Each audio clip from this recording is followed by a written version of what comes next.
In this video, you will learn about Elastic Net Regression in Python. Elastic Net is a popular type of regularized linear regression that combines two popular penalties, the L1 and the L2 penalty functions. It adds regularization penalties to the loss function during training. The benefit is that Elastic Net allows a balance of both penalties, which can result in better performance of the model. We will work on a housing dataset which contains information about houses in the suburbs of Boston. There are total 506 samples and 14 columns. The goal is to predict the median value of house, and this is going to be a target variable MEDV, and we will predict this variable using all these independent variables. Let's go to Jupyter Notebook and import this dataset. Let's import pandas as PD. Import numpy as np. I'll make one variable df, and in this I will save the CSV file. From pandas I will call the method read_CSV. Inside this I will pass my CSV file name house.csv. Let's execute our code. Let's explore our dataset. We will look at the shape of our dataset. I'll write df.shape. And in the output you can see we have 506 rows and 14 columns. We can also check the head and tail of our dataset. We will use the method df.head to check the top 5 rows of our data frame. These are the top 5 rows, and we have columns such as Zn, Indus, CHAS, NOx, and so on. And in this we have the target column MEDV. We can also look at the bottom 5 rows of our data frame. I will write df.tail. In the output you can see these are the bottom 5 rows of a data frame. We can also check other functions such as the info, df.info, and here you will get some basic information such as the column names, the null count, and the data type of each column. Next we can also get the descriptive statistics of continuous column, and we will get that using the method describe. I'll write df.describe. In the output you will see we got the descriptive statistics such as count, mean, standard deviation, minimum 25%, 50%, 75%, and maximum for maximum. And we got this result for all the numerical columns. So we have all these numerical columns here. Next we can also check the data types. If you want to check the data types, we can use the method df.dtypes, and this will give you the data types of each column. Next we will check if there are any missing values in our data frame. I will write df.isNull.sum.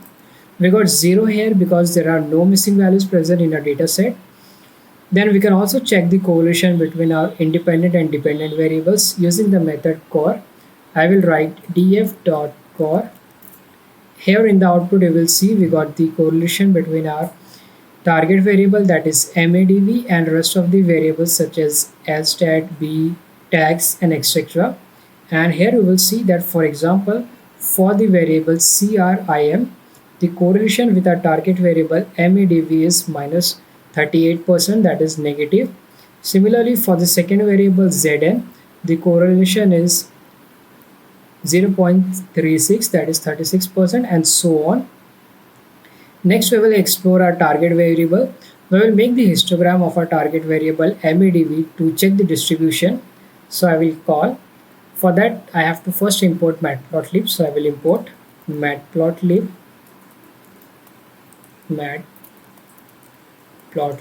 dot pyplot as plt dot hist, and I want to make the histogram of our target variable MEDV. I'll give the title plt.title, and the title is going to be histogram, and then I will call plt.show, and you will see that this is the distribution of our target variable MEDV, that is the median house of our prices. And here you will see that most of the prices are between this 10 and 25, or you can say 30 here. So this is the distribution of our target variable. We can also make scatter plot. For that I will import from ml extend dot plotting import scatter plot matrix. Then I will make one list here, and it is going to be columns, and inside this list I will pass some column names. So I want to make the scatter plot matrix of few columns. First of all, let's get the column names, df dot columns, and let's copy some column names from here. I'll randomly copy these columns, so I'll paste it here in this list. And then the last column I want to put is MEDV, because we want to check the correlation with our target variable MEDV. We are going to check the correlation of this variable CR, IM, ZN, INDUS, CHES with our target variable MEDV. Now let's call this scatterplot matrix. Inside this I will pass our columns of df dot values, because here we only have the column names, and to get the values we have to call data frame here, and from that the values. The next parameter is figure size. This is to define the figure size of the plot, and I want it by 10 by 8. You can put any number here. The next parameter is names, and names are going to be cols. That is all the names that are present in this variable cols. The next parameter is alpha. This is the color of our scatter plot. Let's say 0.5 transparency. You can increase or decrease the color. Then plt dot tight layout and plt dot show. Here in the output you can see we got the scatter plot here, and we have scatter plot for MEDV and CRIM, MEDV and ZN, MEDV and INDUS, MEDV and CHAS. So these are the scatter plot for our target variable and independent variable. We can also make the correlation matrix using heat map. So I will import the heat map from mlextend dot plotting import heat map. Next I will make one variable cm, and I will get the correlation coefficient of all these variables using numpy. So I will type numpy dot correlation coefficient, and I want to get it for all the columns df of cols. That is all the columns present in this cols that we have defined above. Here you can see cols. So I will write here dot values, and I want to get it on the y-axis, so I will do the transpose. So I will type t here. Then I'll make one more variable hm, and in this I will save the heat map. So I will call heat map, and inside this I will pass our variable cm. The next parameter is row names. Row names are going to be column names, so I will type columns. Then column names. Column names are also going to be column names, so I will type cols. Next plt dot show. Let's execute our code, and here in the output you can see we got the heat map here. This will tell us the correlation between our independent and dependent variable. For example, you will see that the correlation between CHAS and MEDV, that is our target variable, is 18%. For INDUS it is minus 48%. For ZN it is 36%, and for CRIM it is minus 39%. Next we are going to split our data frame into x and y. So I'll make one variable x. I will call data frame, then ILOC. I want all the rows, so I will type colon. Then I want all the column except the last column, so I will type -1 here. Next I will type y. In y I will save the target variable only, so I will write LOC. I want all the rows, and I just want the last column, so I will type -1 here.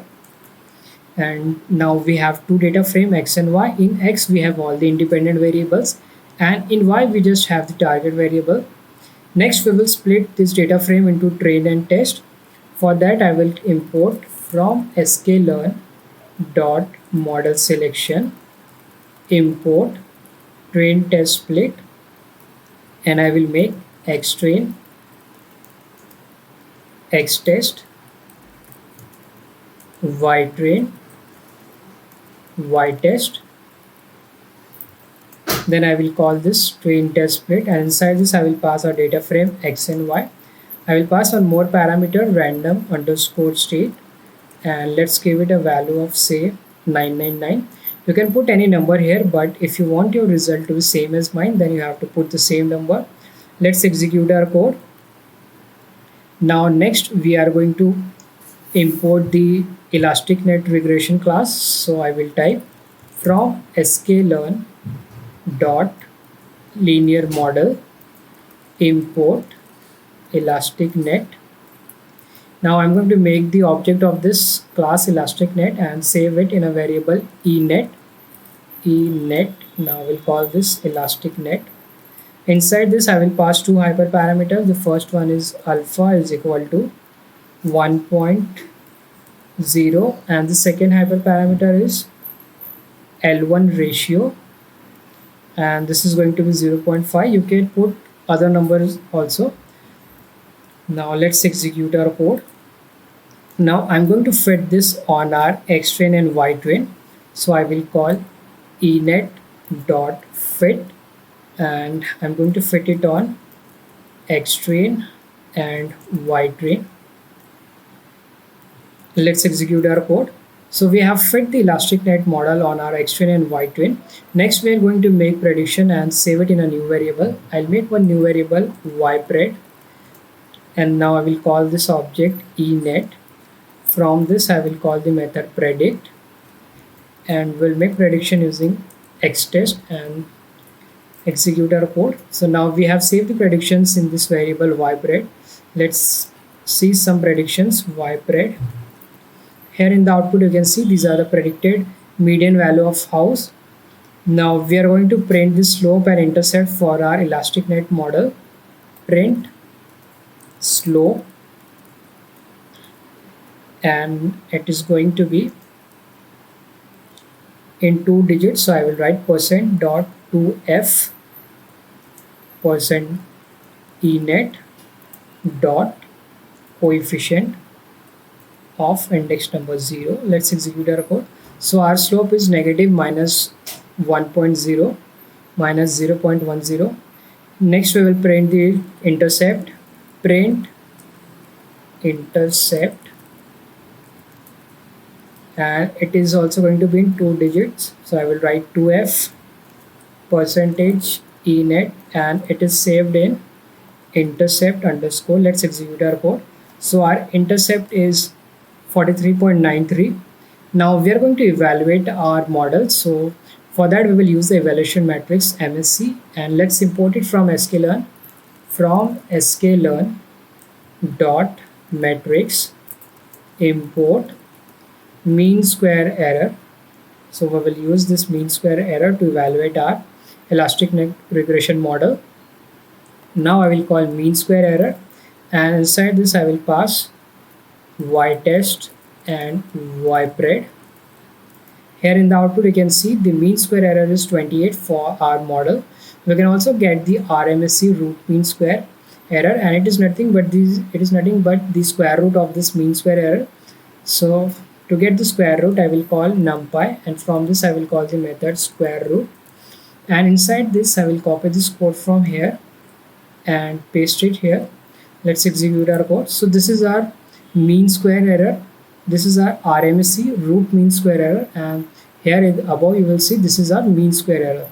So this is how you can calculate the mean square error and RMSE to check the evaluation matrix of your model. And this is how you can develop your Elastic Net Regression model in Python. I hope you enjoyed this video. If you like my video, please subscribe to my channel. Thank you for watching.